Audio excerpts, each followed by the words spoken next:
Welcome to TerrorHawk Recap, where we dive deep into the most thrilling and spine-chilling movie stories. Today, we unravel the latest chapter of the legendary horror franchise, Scream 7. Get ready, because this story is filled with shocking twists, unexpected betrayals, and a deadly game that will keep you on the edge of your seat. From masked killers lurking in the shadows to a terrifying chain of murders, we're breaking down every terrifying moment for you. All in a way that's simple, clear, and unforgettable. So, buckle up.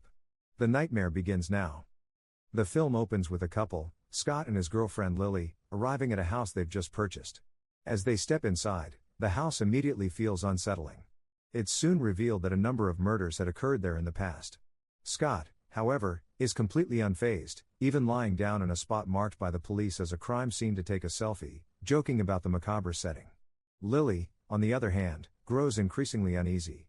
When Lily heads to the bathroom, she suddenly screams, warning Scott that a masked killer is inside the room. Scott approaches the figure, but it behaves strangely, almost like a robot. Curious, he removes the mask to reveal that it's actually an advanced robot, harmless and lifeless. After the initial scare, Scott and Lily laugh it off and begin planning dinner. Their moment of calm is interrupted when Scott receives a mysterious phone call from an unknown man who clearly knows they are in the house. At first, the caller seems friendly, but his tone quickly turns menacing, warning Scott that he will die today. Shortly after, Lily receives a similar call with the same chilling message. Initially, neither takes it seriously. Later, Lily goes searching for Scott in the room where the Ghostface figure had appeared. She is not afraid, thinking it's still the robot, but then another Ghostface suddenly appears. Startled, she punches him, only to discover it is Scott playing a prank. He apologizes, admitting it was a bad idea. But Scott soon realizes that the robot they had dismissed moves in human-like ways. When he tests it, the figure suddenly attacks him, stabbing him through the head and killing him instantly, leaving Lily horrified.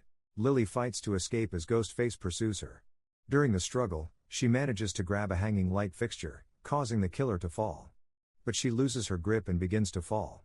Ghostface drives his knife upward, impaling her and leaving her barely alive. Then, he pours gasoline over the house and Lily, setting everything ablaze before disappearing. The scene then shifts to Charlotte, a young woman at home who notices someone peering through her window.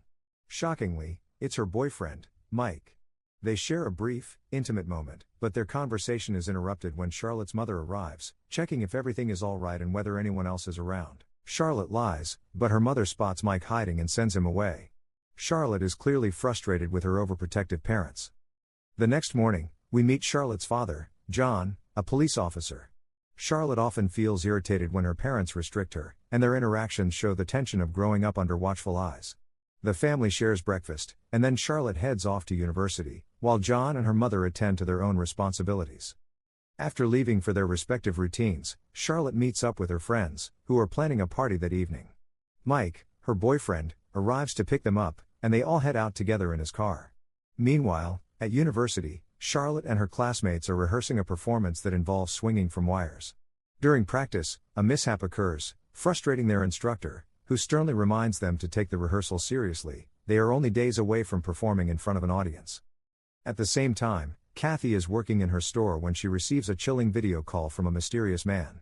The moment she sees him, she's terrified. He taunts her, reminding her of past events and claiming he knows everything about her life, even revealing details about her son's location outside the university. Shocked, Kathy immediately hangs up and contacts John, who rushes toward Charlotte's university to ensure her safety. Meanwhile, Charlotte's friend Angela is practicing on the wires. Unfortunately, the operator managing the equipment is inexperienced, causing Angela to dangle dangerously. Before long, Ghostface appears on the scene. He swiftly eliminates the operator and appears on stage with a knife. Angela is helpless, swinging from the wires, as Ghostface relentlessly attacks her. Despite her struggles, she is ultimately fatally wounded. Just then, Kathy arrives and fires at Ghostface, but he manages to escape. Moments later, John and several police officers reach the university, discovering the operator has been killed. Kathy fears the worst for her daughter, but Charlotte arrives unharmed, and Kathy embraces her with relief. During the subsequent investigation, witnesses claim they had just gone out for food and were unaware of the killer's presence. Traumatized by the deaths of their friends, they receive minimal scrutiny. Charlotte is taken home, preparing to leave town for safety. As they pack, Ghostface stealthily infiltrates their house, moving like a shadow. Kathy and John notice the lights flicker, realizing the killer is inside. They rush to Charlotte's room, only to find that Ghostface has taken her hostage. Kathy pleads with him, asking him to let her go, and John reluctantly lowers his gun to protect his daughter. Ghostface advances, but John urges Charlotte to duck while he confronts the killer. A brutal struggle ensues, and Ghostface overpowers John, throwing him to the floor, leaving him unconscious. He then turns his attention to Kathy and Charlotte, pursuing them through the narrow corridors of their home. Ghostface relentlessly attacks with his knife, forcing them to navigate the confined spaces to evade him. Charlotte and Kathy manage to escape Ghostface by finding a hidden exit, narrowly avoiding the killer who is unable to follow them into the elevator-like area. Once outside, they make their way to safety, but Ghostface quickly recovers and resumes the chase. At that moment, John intervenes, attacking the killer. Despite Ghostface's resilience, Charlotte grabs a piece of wood to strike him, and John forces him into the street, where a passing car runs him over, finally killing him. Kathy embraces John in relief, just as a young woman and a few friends emerge from the car. She introduces herself as Agatha. They all clearly knew about Ghostface and are here to help. Agatha, along with Kathy and Mike, approaches the fallen Ghostface. In front of the camera, they remove his mask, revealing a face that shocks everyone. No one recognizes him. Soon after, the police arrive, and John assumes the killer has been neutralized. Kathy, however, remains cautious, noticing that everyone present, including Charlotte's schoolteacher and Mike, is watching carefully, suspiciously. Later, Kathy and Agatha escort Charlotte and Adam to a mental health facility to ensure their safety. There, they investigate a man responsible for several murders, including those of 3 girls and a boy. The staff identifies him as Charlie, an extremely aggressive individual who shows them a room covered in disturbing drawings. After these murders, his whereabouts had been unknown. Comparing photos, they realize that the previous Ghostface they encountered had been admitted to this facility years earlier but was released after treatment. Meanwhile, Charlotte and her friends meet at a bar, reconnecting with Mike and spending time safely together, while John is left alone at home. Hearing strange noises, John investigates a repair area and is horrified to find that Ghostface is already there. Using plastic sheeting, the killer traps John and repeatedly stabs him, leaving him unable to defend himself. John is brutally killed on the spot. Meanwhile, Agatha and Kathy, who have been longtime friends, arrive at Agatha's media studio for a live interview about Ghostface. Agatha, working for a media company, had previously assisted Kathy multiple times, and now she plans to ask questions about Kathy's childhood and past encounters with the killer. Kathy agrees to the interview, sharing her story live, detailing the horrifying events surrounding Ghostface and how they've been affected by his attacks. Despite her initial hesitation, Kathy agrees to continue the live interview under the insistence of her manager and Agatha. Suddenly, Ghostface calls them via video, taunting them. He mocks their reunion and challenges Kathy, asking if she really believes she can protect her family from him. Enraged, Kathy demands his location, but Ghostface reveals a chilling truth: he is exactly where her daughter Charlotte is. Shocked, Kathy struggles to comprehend this, realizing her daughter isn't at home but at a bar with friends. Kathy and Agatha rush to the bar, though Kathy worries about Charlotte's safety and calls John along the way. Meanwhile, Charlotte had been with Mike, watching a deepfake AI video on his laptop about Ghostface. Furious, Charlotte confronts Mike, slapping him before leaving to handle the threat. As Millie heads to the restroom, Ghostface ambushes her. She attempts to fight back, but Adam is forced to intervene, and Ghostface brutally kills her. He continues his rampage, murdering a man who tries to warn Charlotte. The chaos spreads as Ghostface drags Millie across broken glass, ending her life violently. Charlotte flees through the empty streets, calling for help, but finds no one. Ghostface's shadow looms, forcing her to keep running. Mike arrives, apologizing for earlier, but before they can regroup, Ghostface attacks him, overpowering and killing him. Panicked, Charlotte runs to their store and locks herself inside, barricading the door with heavy objects. She contacts her mother, who informs her about a hidden gun in the drawer and guides her through the live CCTV footage. Using her mother's instructions, Charlotte prepares herself. As Ghostface forces the door open and approaches, Charlotte shoots him.